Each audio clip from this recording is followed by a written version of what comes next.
devant la commission permanente du parti CDP. Ensuite, le nouveau secrétaire général, la HAD intérim de l'Union pour la démocratie et le progrès social UDPS, Deobizubou Balola, a tenu et a fixé son programme qui est axé sur 5 points. Il a demandé aux combattants d'être unis derrière le chef de l'État et soutenir ses actions, surtout concernant la justice. Il a également demandé l'unité au sein du parti parce que personne ne vaut que le parti. Il a néanmoins promis une promesse très fracassante qui a électrisé la salle pour récupérer le siège de l'UMT le 7 septembre. Reste à savoir qu'est-ce qui va se passer en ces jours. Deobizubou rassure et s'érige à unificateur de ces grands partis politiques, partis présidentiels. Retenons qu'il promet de donner les cartes de membres parce que ça fait plusieurs années que les membres de l'UDPS n'ont pas de carte de membre alors qu'ils sont au pouvoir. Il a encore dit l'UDPS restera le plus longtemps au pouvoir parce qu'il a lutté pendant plus de 37 ans. Ça, c'est une question, oui. Voilà.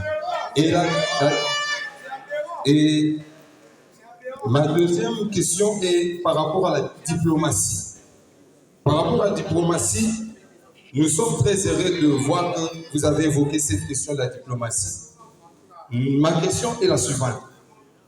Dans cette diplomatie-là, allez-vous considérer le travail de longue date aussi de fédéraux de l'extérieur qui ont été marginalisés, oubliés, pendant que le chef d'État faisait des descentes dans les pays, ils étaient toujours surpris de voir que le chef d'État est là. C'est des personnes qui ne sont pas censées coordonner les choses, qui coordonnaient sur le terrain dans leur pays où ils sont responsables.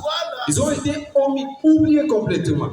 Donc, je pose cette question pour savoir si vous avez pensé aussi à ces fédéraux pour accompagner aussi. Quel pouvoir pour le domaine? Vous, en tant que juriste, en tant que cadre du parti, vous êtes député national, vous êtes cadre de l'Union sacrée. Qu'est-ce qu'on peut retenir jusqu'à présent? Bon, aujourd'hui, il faut dire que nous venons de sortir d'une session extraordinaire de la CDP. Ce n'était pas une matinée, parce que vous avez l'habitude de faire des matinées en pleine nuit ou dans les après-midi, alors que les matinées se font avant midi. Donc ce n'était pas une matinée, c'était une réunion très importante de la CDP. Je vous avais dit la fois passée que maintenant c'est le début de la renaissance de l'UDPS. Vous venez de suivre. Pour la première fois, après plus d'une décennie, un secrétaire général présente le pouvoir. Donc c'est le début de la renaissance de notre parti. Et l'ancien secrétaire général, je n'en dirai pas un mot de plus, il appartient définitivement à l'histoire, au passé. Ici, ce qu'on peut dire, c'est quoi? C'est que vous parlez des textes, mais la haute autorité de référence, son Excellence Félix-Antoine Tshisekedi Tshilombo, a toujours dit le salut du peuple est la loi suprême. Ici, nous disons quoi en termes du parti? Le salut de l'UDPS, c'est la loi suprême. C'est le salut qui commande tout. Nous n'allons pas accepter des antivaleurs pendant que le parti se meurt et vous ne viendrez pas me demander un article de statut. Non.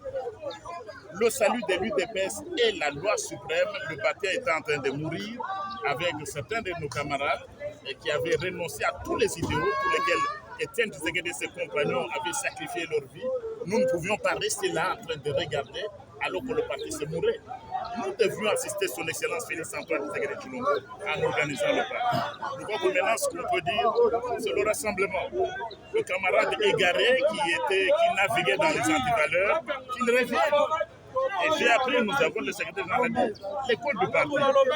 Ce sont ces personnalités qu'il faudra les mettre à l'école du parti pour qu'ils apprennent les valeurs de l'État. Ça veut dire que le samedi prochain, 7 septembre, le nouveau secrétaire va accéder à la